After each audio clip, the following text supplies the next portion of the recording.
അസ്സലാമു അലൈക്കും വറഹ്മത്തുള്ളാ. Unmasking anomalies തദബ്ബുർ സീരീസിൻ്റെ അടുത്ത ഒരു വീഡിയോയിലേക്ക് എല്ലാവർക്കും സ്വാഗതം.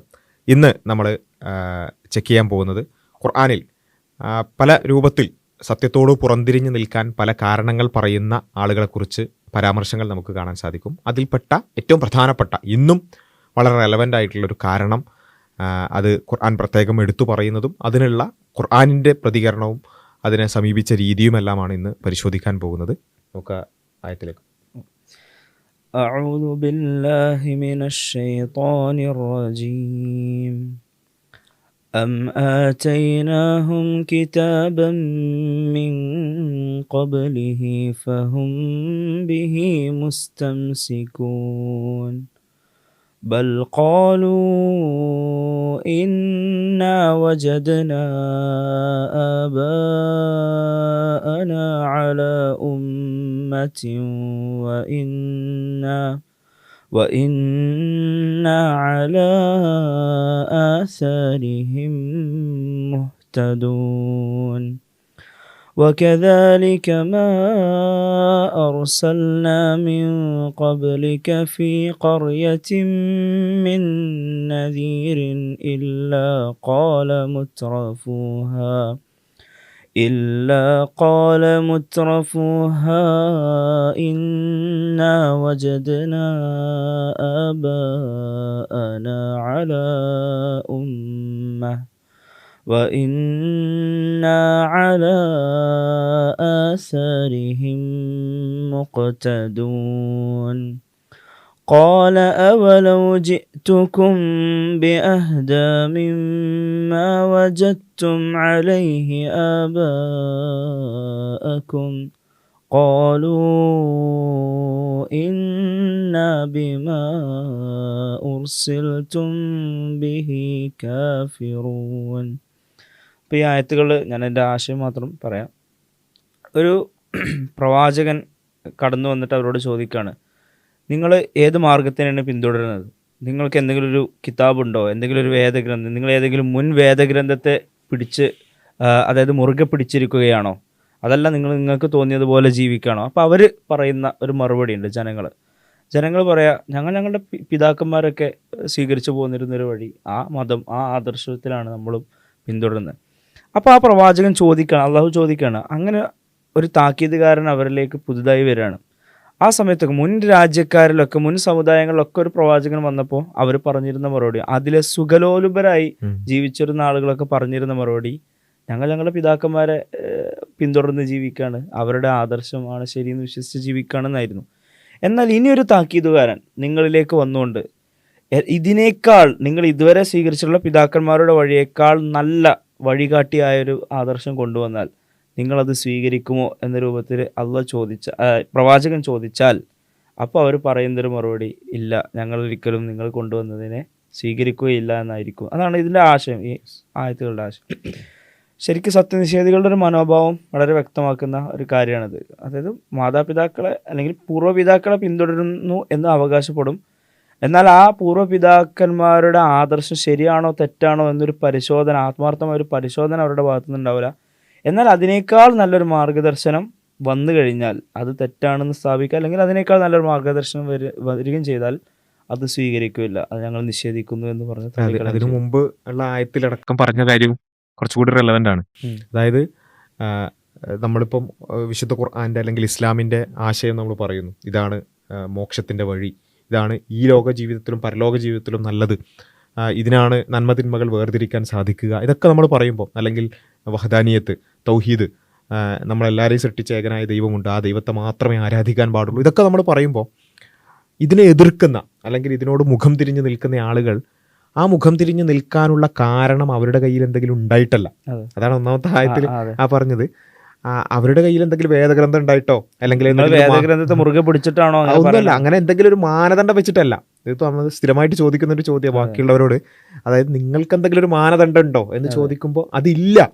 അവരെ സംബന്ധിച്ചിടത്തോളം അവർക്ക് മാനദണ്ഡം ഉണ്ടോന്നോ അല്ലെങ്കിൽ ഈ പറയുന്നതിനേക്കാൾ നല്ല എന്തെങ്കിലും ഒരു ദർശനം നമ്മുടെ കയ്യിലുണ്ടോ?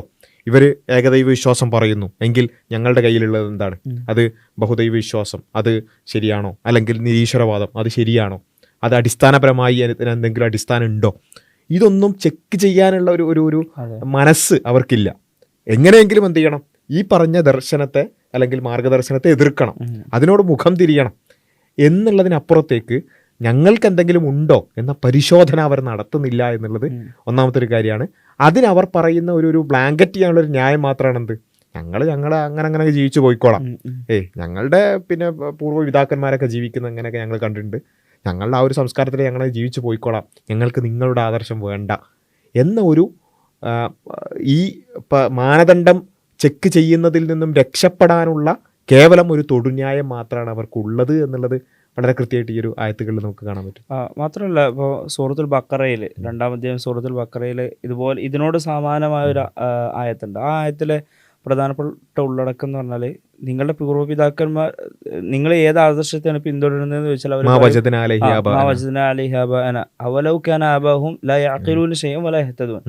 അവരുടെ പിതാക്കന്മാരൊന്നും ചിന്തിച്ച് മനസ്സിലാക്കാത്തവരാണെങ്കിലും അതേപോലെ ലഹ്തദൂൻ അവർ നേർമാർഗം പ്രാപിച്ചവരല്ലാത്തവരാണെങ്കിലും നിങ്ങൾ അവരെ പിന്തുടരുന്നതാണോ നിങ്ങൾ പറയണമെന്ന് ഖുർആൻ ചോദിക്കുന്ന ഒരു ചോദ്യം. ഇവിടെ തന്നെ ഒരു മുസ്ലിം, ഇപ്പൊ സാധാരണ മുസ്ലിങ്ങൾ എന്നല്ല പൊതുവെ എല്ലാ മതവിശ്വാസികളെയും വിമർശിക്കാറുള്ളത് നിങ്ങൾ ആ മതത്തിൽ ജനിച്ചോണ്ടല്ലേ ആ മതം അനുസരിച്ച് ജീവിക്കുന്നത് എന്നുള്ള രൂപത്തിലാണ്. പക്ഷെ ഖുർആൻ പറയണ നിങ്ങൾ ഈ മതത്തിൽ ജനിച്ചോണ്ടാകരുത് നിങ്ങൾ ഈ ഇസ്ലാം അനുസരിച്ച് ജീവിക്കുന്നതാണ്. അതാണ് ഈ ആയത്തിൽ നിന്ന് വളരെ വ്യക്തമാണ്. കാരണം അള്ളാഹ് ചോദിക്കുന്നത് അവലൊക്കെ ആബാഹും ലയാക്കലും, നിങ്ങൾ അവരുടെ പിതാക്കന്മാരെ ചിന്തിക്കാത്തവരാണെങ്കിലും ഒരു മന്ദബുദ്ധികളാണെന്ന് വിചാരിച്ചോ അപ്പോഴും നിങ്ങൾ അവരെ പിന്തുടരുമോ എന്നൊരു ഹാസ്യരൂപത്തിൽ ഖുർആൻ ചോദിക്കുകയാണ്. അതേപോലെ തന്നെ അവർ യഹ്തദൂൻ അവർ നേർമാർഗം പ്രാപിച്ചിട്ടില്ലെങ്കിലും നിങ്ങൾ അവരെ പിന്തുടരും. അപ്പോൾ അന്ധമായി അനുകരിക്കാന്നല്ല, ഇപ്പം എൻ്റെ ഉമ്മയും ചെയ്തു അതുകൊണ്ട് ഞാൻ ചെയ്യുന്നു എന്നതാകരുത് ഒരു മുസ്ലിമിൻ്റെ മറുപടി. അതുകൂടിയാണ് അതിൽ പരോക്ഷമായിട്ട് അള്ളാഹു ഉദ്ദേശിക്കുന്നത്. അതൊരു നമ്മൾ പൊതുവെ ഈ വിശ്വാസികളെയൊക്കെ നമ്മൾ ഒരു പല കോണ്ടെക്സ്റ്റിലാണെങ്കിലും ഉപയോഗിക്കുന്ന കുറച്ച് വേർഡ്സ് ഉണ്ട്. ട്രഡീഷണൽ, അതേപോലെ തന്നെ യാഥാസ്ഥികർ എന്നൊക്കെ നമ്മൾ പറയുന്നത്. അതിന് അതിൻ്റെതായ വേറെ ചില കോണ്ടെക്സ്റ്റുകൾ ഉണ്ടെങ്കിലും യഥാർത്ഥത്തിൽ ഒരു അന്ധമായൊരു ട്രഡീഷണലിസം അല്ല ഇസ്ലാം മുന്നോട്ട് വെക്കുന്നത്. ട്രഡീഷൻ എന്നുള്ളതിന് വേറെ മാനദണ്ഡം, അതായത് മുഹമ്മദ് നബിയുടെ ട്രഡീഷൻ അല്ലെങ്കിൽ ആദ്യകാല നൂറ്റാണ്ടിലുള്ളവരുടെ ട്രഡീഷൻ എന്നുള്ള അർത്ഥത്തിലാണെങ്കിൽ അതൊക്കെയാണ്. പക്ഷെ ഈ കഴിഞ്ഞു പോയ എൻ്റെ ഉപ്പയും ഉമ്മയും എങ്ങനെയാണോ അവരുടെ ഉപ്പാപ്പയും ഉമ്മാമയും എങ്ങനെയായിരുന്നോ അങ്ങനെ അവരൊക്കെ ജീവിച്ചതുപോലെ ജീവിക്കുക എന്നതല്ല യഥാർത്ഥത്തിൽ ഇസ്ലാം മുന്നോട്ട് വെക്കുന്ന ഒരു ആശയം എന്ന് പറയുന്നത്. മറിച്ച് എന്താണോ ശരി അതായിരിക്കണം നമ്മുടെ ഒരു മാനദണ്ഡം എന്ന് പറയുന്നത്. നമ്മുടെ ഉപ്പയും ഉമ്മയും ഒരുപക്ഷെ അവർക്കും തെറ്റുകൾ പറ്റാം, അല്ലെങ്കിൽ നമ്മുടെ പൂർവ്വ പിതാക്കന്മാർക്ക്, നമ്മുടെ ഈ നാട്ടിനെ മുന്നിൽ നയിച്ചവർക്ക്, അല്ലെങ്കിൽ ഇവിടെ സംസ്കാരം രൂപപ്പെടുത്തിയവർക്ക്, അവർക്കൊക്കെ പല തെറ്റുകൾ സംഭവിക്കാം. അവരൊക്കെ നമ്മളെ പോലുള്ള ഒരു മനുഷ്യർ മാത്രമാണ്.